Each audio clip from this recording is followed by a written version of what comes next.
So she's going thick, thin, thick, and finishing off with a thin product. It just doesn't work like that.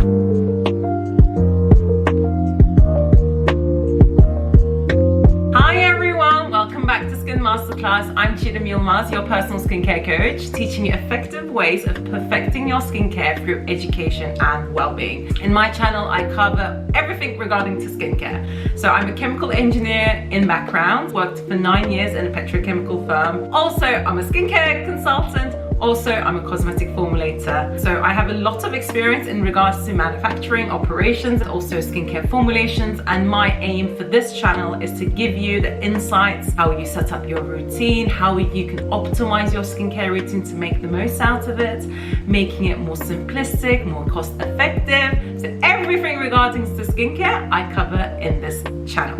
So if you haven't subscribed already, please do subscribe. Today, I am going to be talking about the most requested video of all times, I guess, and the most covered video of all times, and that is Gwyneth Paltrow's skincare routine. Right, so let's see, where should we start from? I think the reason why everyone criticized her was obviously because she has a skincare line, and because she's a celebrity and she's like been asked to go on Vogue, and potentially millions of people is seeing this video and taking an example of her. She has a duty of care to make sure that the points that she's covering is correct, is scientifically backed, and also Vogue, who's published this video as well, should have also taken this approach while they're doing the editing. But that aside, she's a human being. She's eligible to doing mistakes, and at the end of the day, she's not a skin expert, she's not a skincare expert. She 100% has a team that formulates products for her. So she's not an expert in this field. Because she's not an expert, we can't expect her to give expert advice. But what we can expect from her is to give correct advice. I'm going to be reviewing this more with my consultant hat on and say, right, so she's using these products. Are these the products best for her skin type? What's her skin needs? What are the ingredients in these products and why it's not good for her or why it's good for her, and how her day skincare routine could be optimized to suit her skin type and her needs. By the end of the video, hopefully Gwyneth would have had a correct skincare routine to follow during her day skincare. So let's talk about her skin type in general. I'm looking to my consultation report that I've written as well. So regarding her skin type, yes, she doesn't seem to have any problematic congested skin.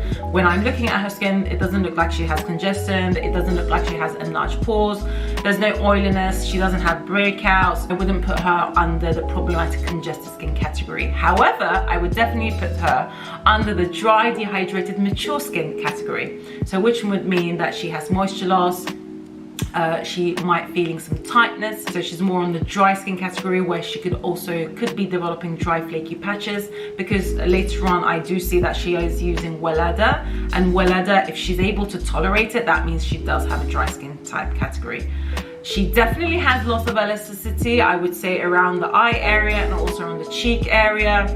She definitely does also have loss of suppleness and shine, so that would mean that she doesn't have that radiant glow that I'm hopefully going to be trying to instill in her skin after this consultation session. So keep on watching. Oh my god, she definitely does have sun damage and skin discoloration, not only on the facial skin but also on her neck area as well. In regards to her sensitivity, I would put her down for having temporary redness as well. I'll say that possibly she does have a damaged skin barrier due to the fact that she also has sun-induced hyperpigmentation. So I would put her definitely down into that category as well.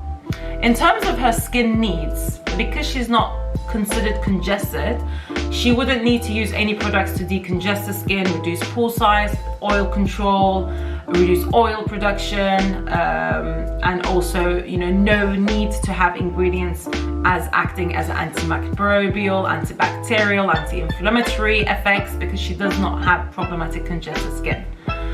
Because she does have dry, dehydrated, mature skin, her main focus on her skin should be hydration, nourishment, reduction of transepidermal water loss. So her skincare needs to have a preventative approach, and also damage repair as well, because we can definitely see that there is damage done on her skin. We want to reduce the signs of external aging. We want to firm, smooth out. For her sunspots, so her skin discoloration, we want to even out the skin tone. But what we also want to do is to inhibit that tyrannase enzymatic process that is taking place due to the sun damage and also due to her age. So we want to reverse that as well. And we also want to use antioxidant-rich skincare products. I'm only basing this from her pictures and also by looking at her skin and her video. Right, so when it comes to her skincare, now I'm going to put the video somewhere along here.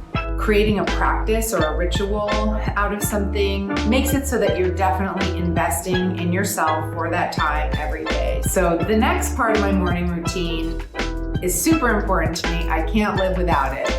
It is our Goop Glow Microderm Instant Glow Exfoliator. I'm a massive exfoliating junkie. It just gives you this incredible smooth finish. Looks like that. Okay. Right. That took her 15 seconds, but of course, like, she's not going to show everything, right? So we expect that. Right, so let's focus on the product that she's using as her first step. There's actually a couple of wrongdoings here. One is that she's using a physical exfoliator as her first step into her day skincare routine. This is wrong, and I've actually made a whole video about why we shouldn't be using physical exfoliators anyway. And if we were to be using them, what are the alternatives and what are the ingredients that we should look for in a physical exfoliator? But in that video, and I'm saying now again, if you were to exfoliate, it should be only at night, only after you cleanse your skin, and only once, maximum 2 times a week. The fact that she's saying that she can't live without this product makes me believe that she uses it every single day, and she also uses it in the morning, and what it appears to be, she's using it on dry face. So this is a call for skin barrier damage. The product ingredients, there's 4 different types of physical exfoliants in there. So it's quartz, garnet, alumina, and silica. So there's 4 types of physical exfoliants in there, but there's also a chemical exfoliant, which is a glycolic acid in there as well. So she's basically marrying micro exfoliants and also a chemical exfoliant, glycolic acid, together in this formula. It's actually a call for irritation as well. So I'm okay with the low concentration alumina and silica, but quartz and garnet is very skin irritating. And for sensitive skin type, which has a damaged skin barrier, I would definitely avoid using that. But what it appears to have, she has got dry, sensitive photo-age skin.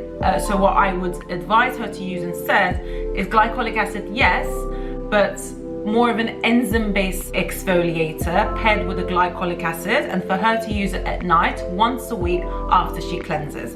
Definitely not in the morning. Glycolic acid is very good, especially for her skin tone, dry, dehydrated, that has that pigmentation and is also lacking that firmness. So glycolic acid, yes, that is for sure, but at night time. So that's number 1. Right, next up, let's see what she's using.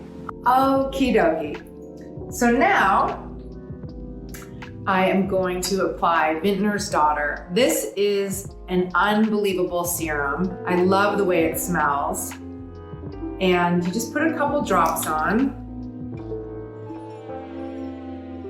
It's incredible to know that there are clean, non-toxic products that are really efficacious and really work wonders on your skin. I have to address this. In regards to clean, what I first thought she was talking about is non-synthetic, naturally derived skincare. So there are brands like that where it says, you know, 85% naturally derived, 90%, 95%, I don't know, 99% organic. And then you would know that there are like no synthetic ingredients inside. What synthetic means that it's lab produced. There's nothing sold to the consumer as skincare that is toxic, because then it would not be allowed to be on sale. So I thought that everything that she's going to be saying would be 1, naturally derived, but it's in its original pure form. But that's definitely not the case, because she's using glycolic acid in her product formulations. Propanediol, which is a solvent.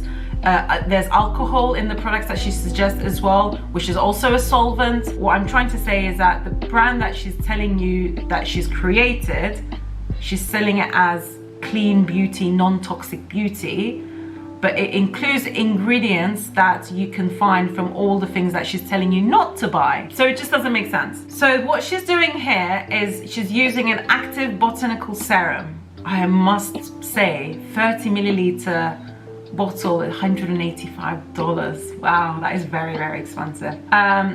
For what it is supposed to be as oil.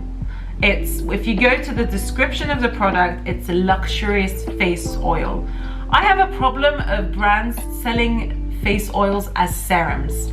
If it's an oil, you have to label it as oil, because you are really confusing the consumer, because generally serums are applied straight after cleansing, after toner, before your moisturizer. So serum means it's liquid form. Serum means it contains lots of active ingredients, and that you should be using it before your moisturizer, before any oil ingredients. This is the term of serum. Right, there's nothing wrong with this product as per se. So I'm looking at the ingredients. It's really nice. It's got 22 active ingredients apparently.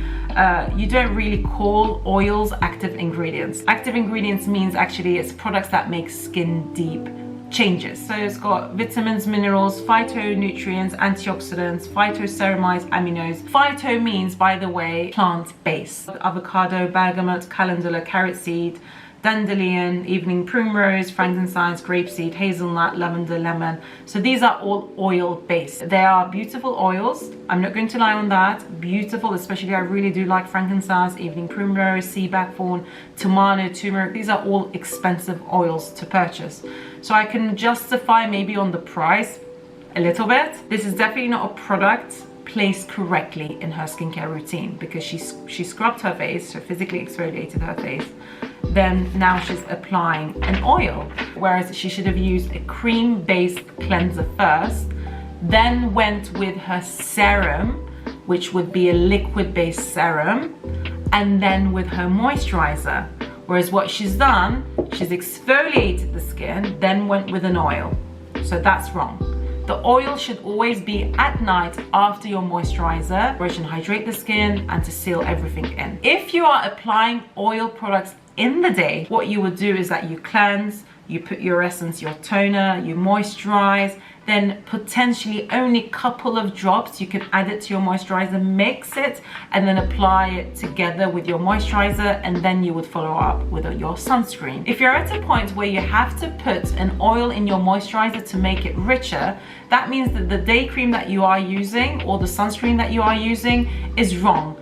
That means it's not rich enough to hydrate your skin, and you feel the need that you actually have to add an oil to make it richer. If the moisture is not enough, either go for a rich moisturizer or go for a sunscreen that has more hydrating properties. So you are balancing that moisture necessity with either your moisturizer or your sunscreen. And keep your most expensive, luxurious oil to use it after you apply your retinol, after you apply your moisturizer. Use maybe 4 to 7 drops and take it all the way down to the neck, tap it, massage it, and use it as your beautiful oil at night. So I don't do this every day. This is like special occasions. Say you're doing a photo shoot, or you have a really important Zoom, or maybe you had a bit of a rough night. So these, Jillian Dempsey, she's a fantastic makeup artist, and she has these hydrating eye pads. You open up this nifty little packet, which is, I'm not strong enough to open. Okay, I got it. Sometimes I walk around the house with these on. My kids make fun of me. What else is new? While I'm Okay, so let's just pause here. In terms of the eye mask, so I just checked the price is $75 and it's got 10 pairs, so that would mean each usage is $7.50. Because she used oil all over her face, whatever she's going to be now putting on top of her face is not really going to have that maximum absorption, unfortunately. Because when you do have oil, it seals everything in, and it just stops any water-based or any water-soluble ingredients really penetrating deep into the skin. But it's a feel-good product. okay, she's using it as a feel-good product. It's actually advertised as an hydrating eye mask. So the hydrating ingredients that is contained here is Ethylene Glycol, which is, by the way, a synthetic ingredient. So remember when I said earlier that I was expecting her to use non-synthetic ingredients? There's nothing wrong with it. I use propylene glycol, but butylene glycol, pentylene glycol in my skincare formulations, and I stock it in my lab. There's nothing wrong with that. So there's sodium hyaluronate, coconut oil, which I don't really like coconut oil in formulations. Fragrance is very high up on the ingredient list, and it's the ingredient that comes straight after glycerin, and it comes before the oil.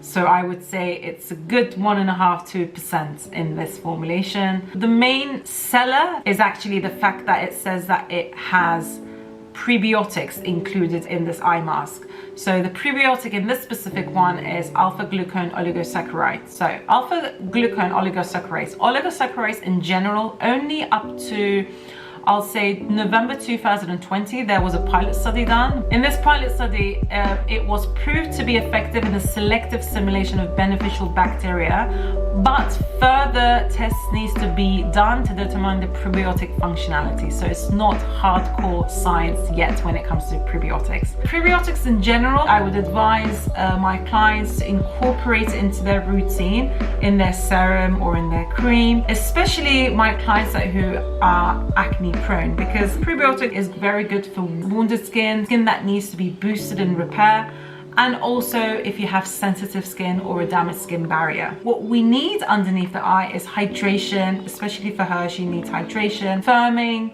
and brightening.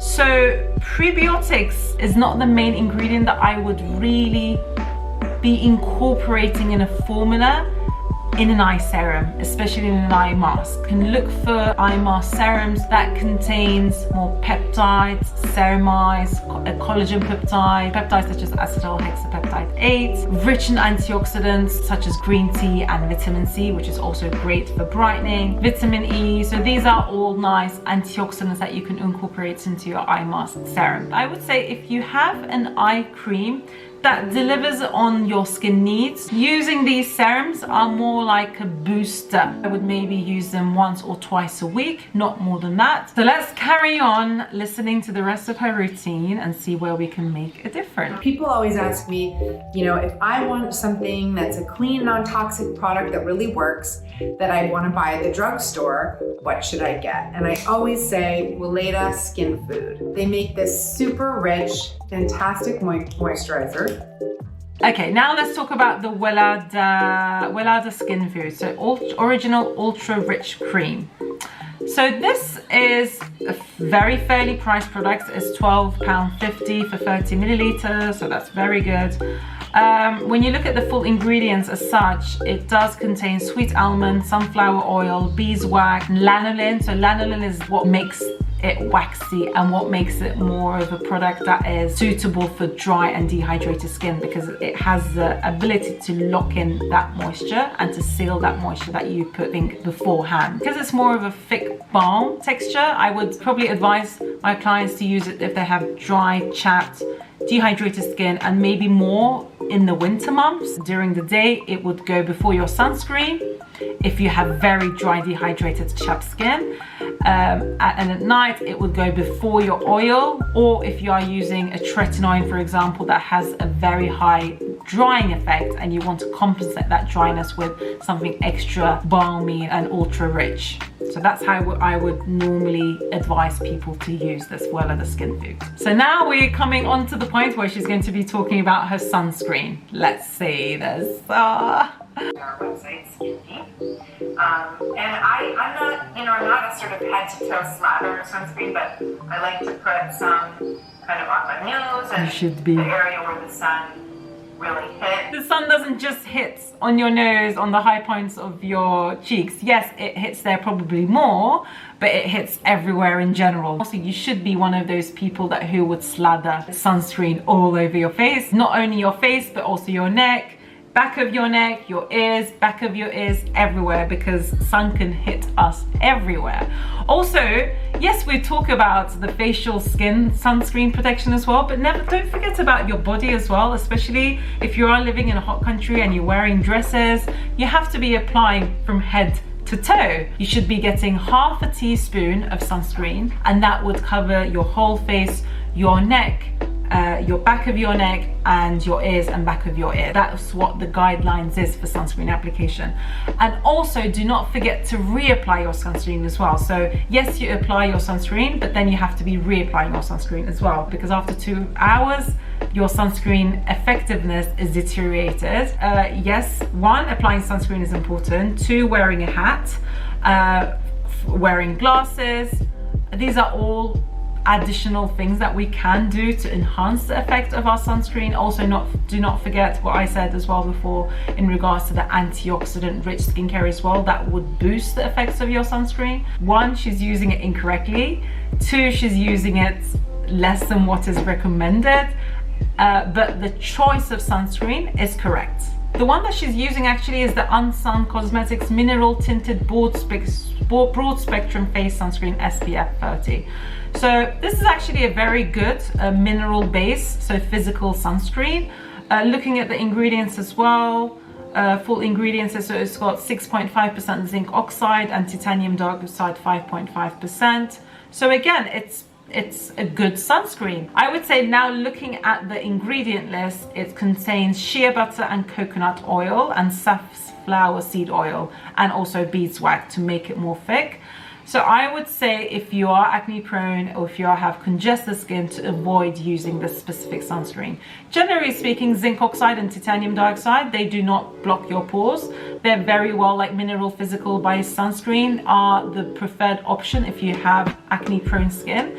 But what they match this mineral sunscreen ingredients is highly comedogenic butters and oils. Okay, now we're on to the moisturizer. This is our new Goop Glow Lotion. So this is like a light moisturizer that you can put on. It just gives your skin an amazing little pick-me-up, just a nice glow. I really wanted to start making beauty products because at the time there really wasn't a lot available that would... Okay, we're going to come to that later on. Let's just focus on the moisturizer now, because there she makes a bad statement.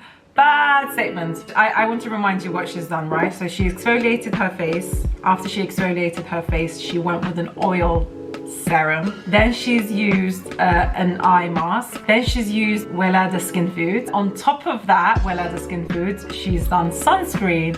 And on top of that sunscreen, she put her Goop lotion. Can you see the inconsistency with the consistency of the product? So she's going thick, thin, thick, and finishing off with a thin product. It just doesn't work like that. There's hardly no absorption at this stage in her product range. When it comes to applying products, you always have to apply your products from thinnest to thickest. So you do cleanse, toner, essence, toner essence, then serum, aqueous base serum, then you go for your moisturizer, and then you finish off with your sunscreen, and then your makeup. So this is the order of skincare. All the benefits of all the products within those ingredients are basically not made use out of, so it's a waste of money. And of course, the fact that she didn't apply her sunscreen religiously all over her face, and she's then gone and almost diluted it with a glow lotion on top, makes her sunscreen very, very ineffective as well. So it's also damaging to her skin.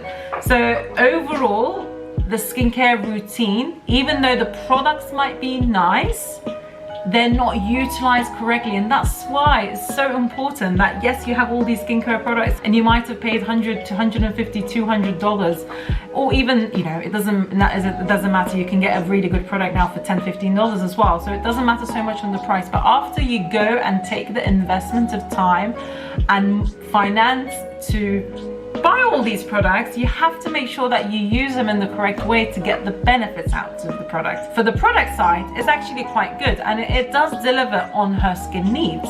So her skin need is, remember, she wanted antioxidant rich properties, she wanted also hydration. So this specific ingredient does contain the THC ascorbate. It's probably around like 4 to 5% maximum. I wouldn't say it's more than that, because she's also included jojoba esters, and ceryl alcohol, which is generally around 4 to 5%. So it is going to be less than 4 to 5%. That's what I'm trying to say. I'm just guessing, just with my, cosmetic formulator eye. It does contain lots of other extracts such as rice extract, rosemary leaf extract, sunflower extract, vitamin E. It's got the spirulina maxima extract, which is a good antioxidant as well. So overall, the face moisturizer choice is good. So I would say, yes, keep using that, unless you want to try my beautiful personalized skincare formula, which is great, so much better because it does contain the antioxidants, the vitamin C, but it also contains lots of peptides, ceramides, and remodeling firming agents as well. But anyway, if she just wants to focus on using her own brand, of course, by all means. Now let's go on to the next part where she leaves us with a bomb. Crazy ingredients and then like antifreeze, literally. Okay, antifreeze, what she's referring to is actually ethylene glycol. Ethylene glycol, you can't find it in any skincare brand, because yes, that would make it toxic. Ethylene glycol, it is mainly used for two purposes. The ethylene glycol is actually a raw material in the manufacture of polyester fibers and for antifreeze formulations that car manufacturers use. So it's definitely not used in skincare. What she's meaning to say is propylene glycol or butylene glycol, which, by the way, is a great skincare ingredient because it's a humectant. What does humectant mean? That you add it to the formula of the product to increase the moisture retention on the skin. And it is a great solvent as well. It's actually a better option than alcohol because alcohol is used as a solvent as well, but it doesn't have a humectant property. Whereas propylene glycol, butylene glycol are synthetic humectants that are able to be used as a solvent to get the most out of the properties of the natural extracts that we use in skincare. If I was to take an approach where I'm recreating her routine for her, I would have advised her to use a cream cleanser. Then I would have advised her to use a serum mist, so a serum that is rich in antioxidants but is also rich in brightening the skin. Then I would have gone and possibly added an ascorbic acid vitamin C formula into her routine, and then I would finish it off with an antioxidant rich, hydrating and collagen stimulating face cream. To finish off, she could have just carried on using the same sunscreen and then her makeup. This is what I do in my consultation sessions as well. I take more of an approach where I see what you do and I put my input on how I can improve your skincare journey with altering your skincare routine, finding alternatives for you to use, making sure you are using your skincare products the correct way. And if there's any point where I can have an additional input into creating personalized skincare products that is specifically designed for your skincare needs, I then formulate something for you. I really enjoyed doing this video. Let me know in the comment section below if you would like me to review any skincare products and in depth in regards to their formulations, their manufacturing, the benefits. Have a lovely day and thank you so much for watching. Please do not forget to subscribe and also follow me on Skin Masterclass Instagram page where I upload daily skincare education videos. And I'll see you in my next video. Bye guys!